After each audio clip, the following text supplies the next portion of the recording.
Saya Muhammad Daniel Hakim bin Jamaluddin. Saya Muhammad Tarmizi bin Ibrahim.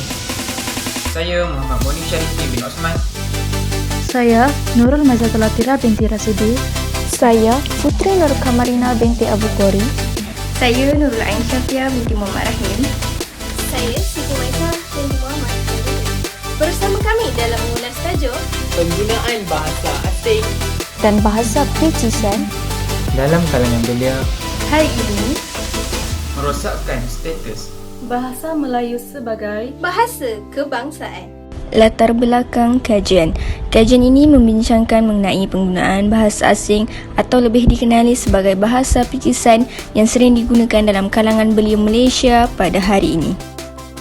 Kajian ini akan menerangkan maksud bahasa picisan, apakah objektif yang akan dikaji serta permasalahan kajian dan lain-lain. Seterusnya, permasalahan kajian. Yang pertama, pelbagai bahasa baru dan gaya yang digunakan oleh masyarakat hari ini terutamanya dalam kalangan belia sebagai bahasa perbualan seharian mereka. Kedua, terdapat banyak faktor yang mempengaruhi kalangan belia pada hari ini untuk tidak menggunakan bahasa Melayu sebagai bahasa perbualan seharian, malah sentiasa menggunakan bahasa picisan. Yang ketiga, budaya untuk terus memartabatkan bahasa Melayu tidak dipraktikkan sepenuhnya menyebabkan kedudukan bahasa Melayu sangat terkesan. Apakah objektif kajian ini? Yang pertama, mengkaji ciri-ciri penggunaan bahasa seharian belia Malaysia. Yang kedua, menganalisis perkembangan penggunaan bahasa picisan dalam kalangan belia. Yang terakhir, cabaran yang akan dihadapi sekiranya menggunakan bahasa picisan terhadap kedudukan bahasa Melayu. Bahasa kebangsaan merupakan bahasa yang digunakan oleh penduduk di sesebuah negara yang mempunyai beberapa bangsa yang berlainan. Tambahan pula, bahasa kebangsaan ini juga merupakan bahasa yang melambangkan identiti sesebuah negara. Manakala bahasa picisan merupakan penggunaan bahasa yang tiada nilai tata bahasa yang tinggi serta penggunaan suku kata yang rendah nilainya. Pencetus pertama yang mula menyedari tentang kepentingan bahasa kebangsaan di negara kita adalah Perdana Menteri Malaysia yang pertama, iaitu Tuanku Abdul Rahman. Selain itu, bahasa Melayu telah menjadi bahasa kebangsaan secara rasmi di negara Malaysia seperti yang tertulis pada Fasal 152 Perlembagaan Persekutuan Tanah Melayu 1957 dan Perlembagaan Malaysia 1963. Di dalam perlembagaan ini menyatakan bahawa bahasa kebangsaan adalah bahasa Melayu dan akan kekal seperti itu, iaitu seperti mana yang diperuntukkan oleh Parlimen. Walau bagaimanapun, tidak ada seseorang pun yang dihalang dari menggunakan atau mengajar atau mempelajari bahasa-bahasa lain dan tidak ada sebarang peruntukan dalam fasal ini yang boleh mengganggu hak kerajaan persekutuan atau sebarang kerajaan negeri untuk memelihara dan memperkembangkan penggunaan dan pengkajian bahasa komuniti lain. Kajian yang dijalankan ini telah menggunakan kaedah secara kuantitatif dengan mengedarkan borang soal selidik secara atas talian. Kajian kuantitatif ini adalah kajian yang digunakan dengan membuat temuduga, soal selidik dan lawatan.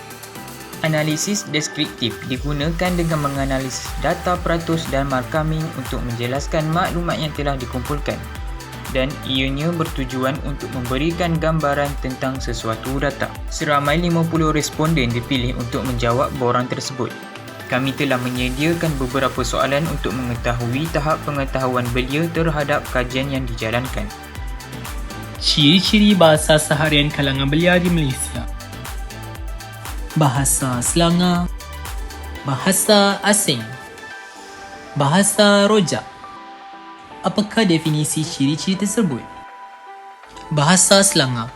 Menurut Kamus Dewan edisi keempat, Selangor merujuk kepada kata-kata yang digunakan dalam percakapan tidak formal dan tidak boleh digunakan dalam situasi yang formal. Sebagai contoh perkataan korang. Bahasa asing. Majoriti bahasa asing yang digunakan oleh kalangan belia pada hari ini ialah bahasa Inggeris.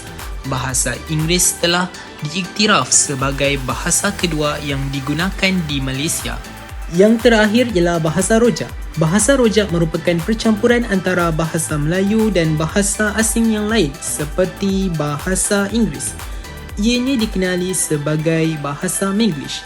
Sebagai contoh, you tengah buat apa itu? Ketiga-tiga bahasa ini merupakan bahasa pertuturan seharian yang dituturkan oleh kalangan belia Malaysia pada hari ini. Bahasa seharian yang digunakan oleh kalangan belia Malaysia pada hari ini amatlah menyalahi hukum tata bahasa yang sepatutnya. Maka sebagai rakyat Malaysia, kita perlulah berganding bahu bagi mengekang penularan bahasa pijisan ini di kalangan belia Malaysia pada hari ini supaya bahasa ibunda dapat dijaga serta diwarisi oleh generasi akan datang.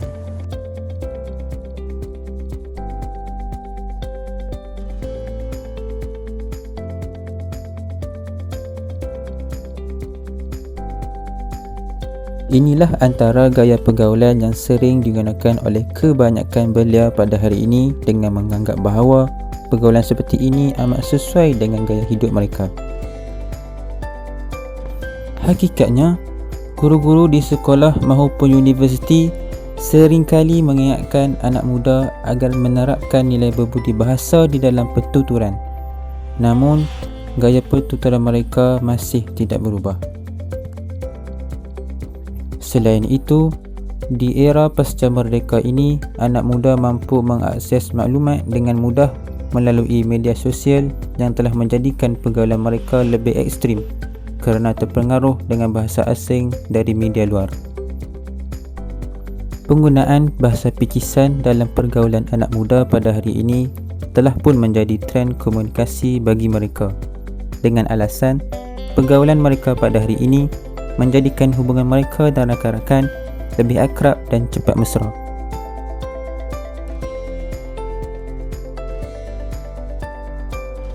Penggunaan bahasa asing dan bahasa picisan di kalangan rakyat Malaysia pada masa kini telah mencabar kedudukan bahasa Melayu. Rakyat Malaysia pada masa kini kurang mempraktikkan bahasa Melayu sepenuhnya. Bahasa Melayu sewajarnya dijadikan medium utama dalam pembentukan masyarakat yang ideal di negara ini. Penggunaan bahasa asing dan bahasa picisan yang semakin meluas terutama di kalangan generasi muda masa kini amat dikuatiri bakal mengikis nilai identiti bangsa tanpa disedari.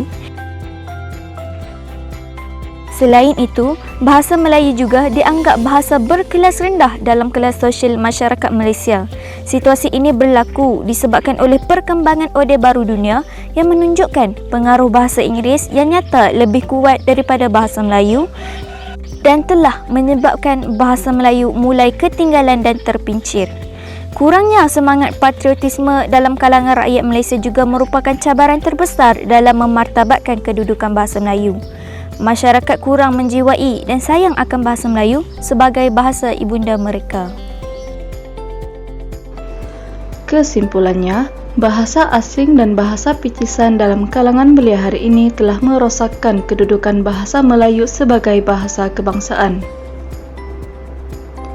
Kajian ini membuktikan bahawa majoriti responden mampu memahami konsep bahasa kebangsaan dengan baik.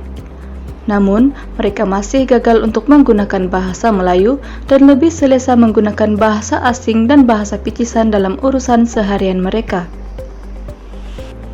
Cadangan dan langkah seperti memperkasa bahasa dewan dan pustaka serta menguatkuasakan bahasa Melayu dalam pengiklanan dan penyiaran boleh dilakukan sebagai usaha dalam memartabatkan kedudukan bahasa Melayu.